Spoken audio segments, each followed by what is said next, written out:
Got a 2015 Audi Q7 3.0 Quattro. Going to replace front brake pads and rotors and sensors. First you want to do is loosen your lug nuts, jack it up and support it properly.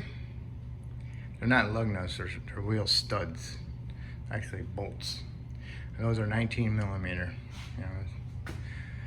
Okay, so you get the tires off, and then next we're going to remove the calipers.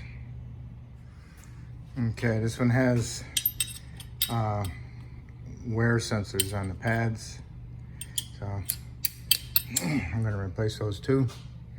So, but anyway, I want to disconnect the connector. As always, the Volkswagen and Audi got the weird connectors. You're supposed to push down on this piece, but ain't no way. So all I do is to stick a pick in here, and I lift up the little tab that's in there. It's the same thing as pushing down that. See that thing moving? Yeah. And pick it up, and then you can pull on the connector and pull it off. See it inside there? Okay, so what you're doing is you're lifting that little piece up.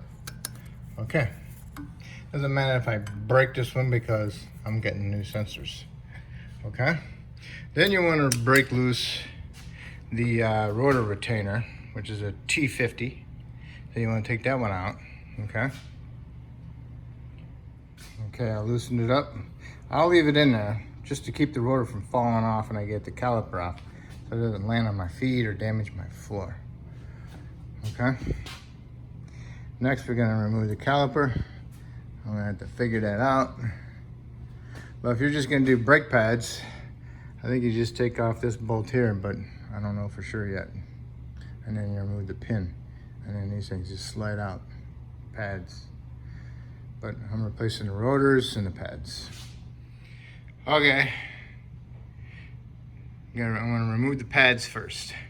So you remove this bolt, which is a 13 millimeter, okay?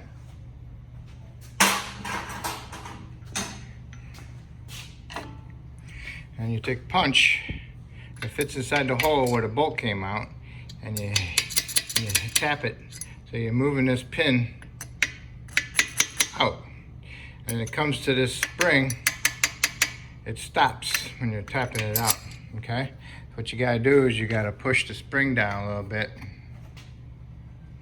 so you can allow this step here to go over it, okay? So then you wanna just keep on tapping till you get this pin past the pad, and then you can remove this pad, and you just keep on tapping the pin all the way out that way. Then you can remove this pad, and you can remove your retainer clip. When you get this pin out of this pad, it gets crooked. So what you do is you hold on to the pin, and take a hammer or your screwdriver and push down the clip. I just tapped on the clip with the hammer, and I can work this out. Okay, see how it moves around? So I need to get this step inside this pad, and then I can fully take it the rest of the way out. Okay, I worked it out. I just tapped down with my little hammer and got it out of there. And now you can take a screwdriver and hit against that edge or even that edge to finish tapping the pin out. Okay? Just like that too. Okay, and then you want to clean these up too. Get them nice and shiny. Don't remove any metal, just get them nice and shiny, polish them. Okay? And when we go together, we'll put some Silglide on them and we go together. So now this is loose. Okay, so you need to take that out of there. Okay, I'll get in here.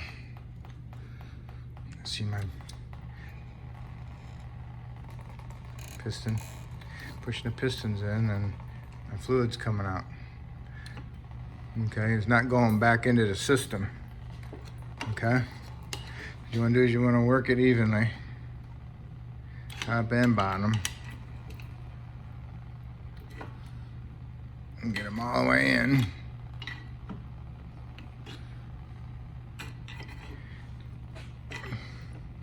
If you got a wood wedge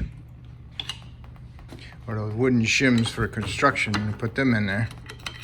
Okay? You might want to pull out your sensor.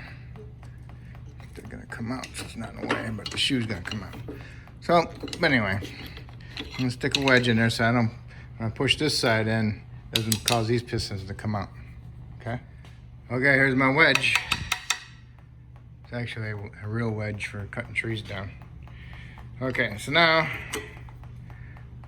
push the other side in.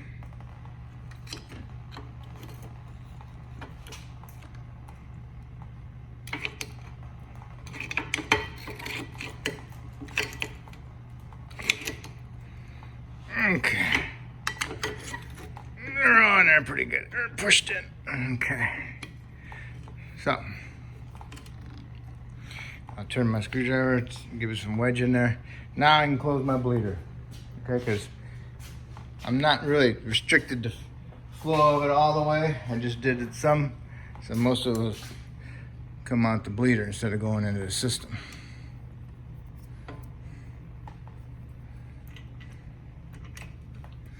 So we'll close the bleeder.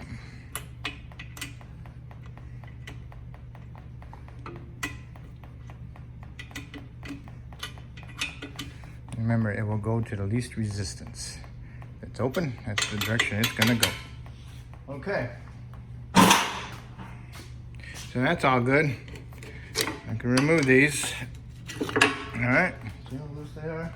Now, pull the line out of there, just for the sensor. And pull your pads out.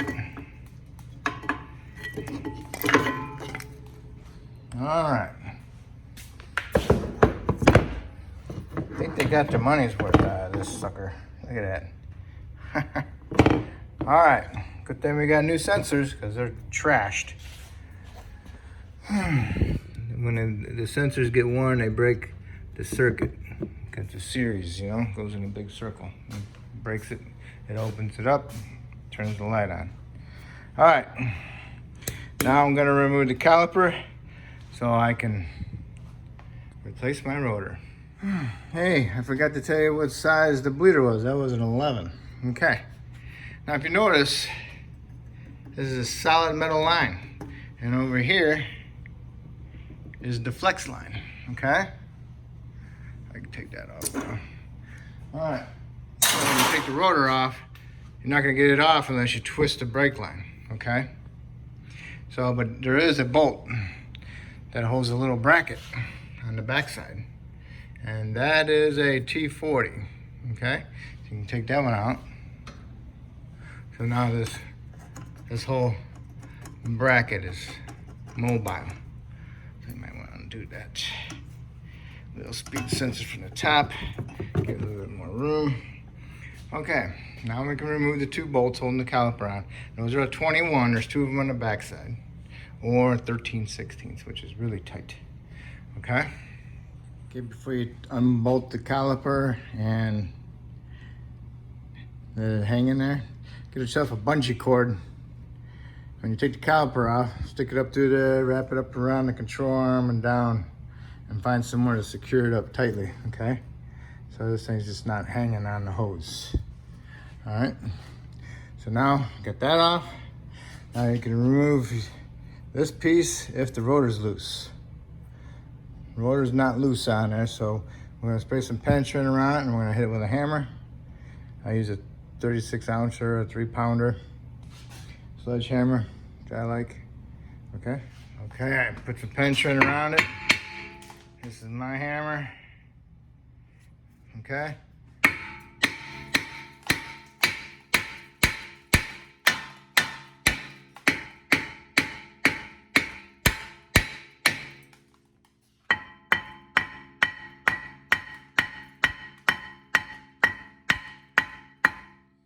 If you're gonna keep the rotor, do not bang on the surface.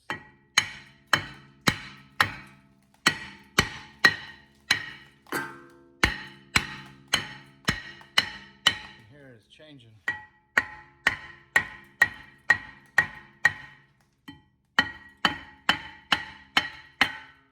Okay, it's loose. Okay, that's why you keep that on there. A couple threads. Okay. Okay, you see this surface? Got some rust on it, and you got no rust. Rust, no rust. No rust, rust. Well, high and low spots, you know, if you don't clean that off, then the rotor is gonna go like this, you know? So you need to clean all that off and get it nice and shiny. Do not remove metal. All you wanna do is just polish it, you know? Okay, and then when you get all polished and nice and clean, then you can put some anti-seize on there, and then you can put your new rotor on. Before you put your rotor on, clean the surfaces of your rotor with soap and water, degreaser, glass cleaner, okay? Do not use brake clean. Brake clean eats the new style pads, okay? Okay, we'll clean it off. This is the only thing I like about these German cars is there's no studs on, so easy cleanup. But rub your fingers on there, make sure you don't feel any rust ridges, okay? Make sure it feels good. I cleaned it up the first time and I still had some ridge right around in here. Still feel a little bit. So, okay, and get it all cleaned up. Put a little bit of film of anti-seize on there, and then put your rotor on there and your rotor retainer screw. Okay? Okay, match up your rotors and make sure they're the right diameter. And remember, these are directional, okay? So you wanna make sure you're getting the right on the right and the left on the left, okay? See how the fins are going that way? Fins are going in the same direction, okay? So that's the right rotor. Haha, the right rotor. Haha. Okay, I just double checked the part number and make sure this was the right rotor, the right side rotor. Okay, so it's good. All right, so I get it on there. It's not sitting flush all the way. So I had to tap it around with my hammer and slowly tighten up my retainer bolt. So now I look inside there and I don't see no gaps, so it looks good. And when I hit it with a hammer, it sounds equally the same, okay, all the way around. So I snugged that up with my ratchet, so that's good. So now I can put my brake caliper on. Okay, I got my caliper bolts started. Now, I took my bungee cord off. Now I'm gonna put my bracket bolt back in from behind, okay? So that'll allow me to give me a little bit of movement without having to bend anything. Okay, that back bolt back there with the T40, I got it started and tightened it up. It was hard to line it up. I still had to move the line around, so you might as well just tighten up the caliper bolts. Those are like 90 foot-pounds. You should look that up, get the torque specs. Okay, now you need to clean up these pinholes. Clean up your pin so you can put some Sil Glide on them. And you can put your shoes, your pads in there. Put some Sil Glide on your little pins inside there on the pad. So when the pad hits it, it doesn't cause any abnormal noise, okay? What I did is I put some lube, anti-seize on my pin. And I put my pins in, turn them. I did on the other side. On the inside, did the same thing. So then I got my new pads. Put a little anti-seize on that lip there. And then I'll put my pads in there. Okay. Need to get going in there. Gotta push a piston back in. Alright.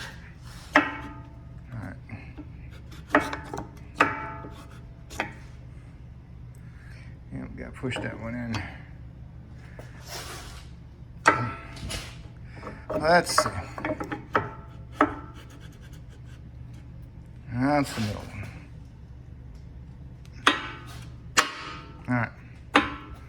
Okay, put your pin in, get it started.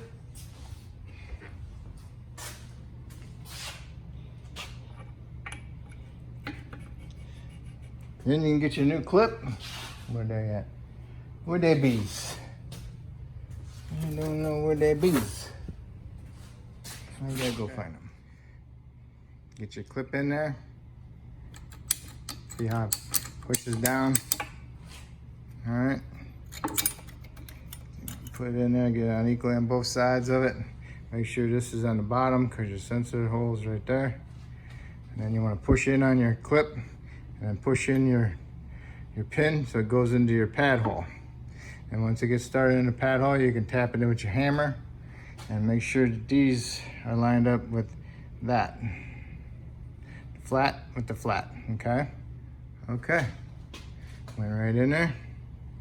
Looks good, make sure it's equally in there. Make sure that's clip is there for the sensor. Now you can put your little 13mm header bolt in there and tighten it up. That's like 18 foot-pounds, okay? Shouldn't go in there tough. It should just, everything just lines right up, it slides right in, okay? Okay, that's all set. Now what I'm gonna do is I'm gonna open up my bleeder and I'm gonna bleed some of the air out. Gravity bleed.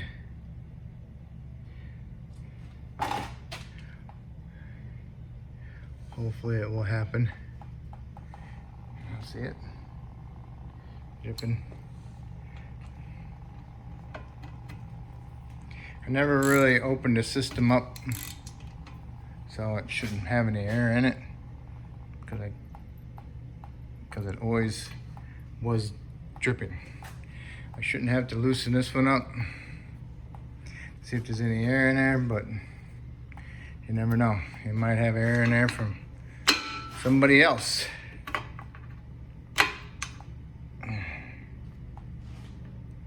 You gotta lift up the little cover. Get the cover up and then loosen that bleeder up and let it bleed. And there it is, it's bleeding. It doesn't hurt to bleed them out. You can change the fluid, you know. So if you want to change your fluid, that's how you do it. You just keep adding into the master cylinder as you go. Don't let it get empty. All right. Now it's time for your sensor. You want to put the spring in away from the pad, okay?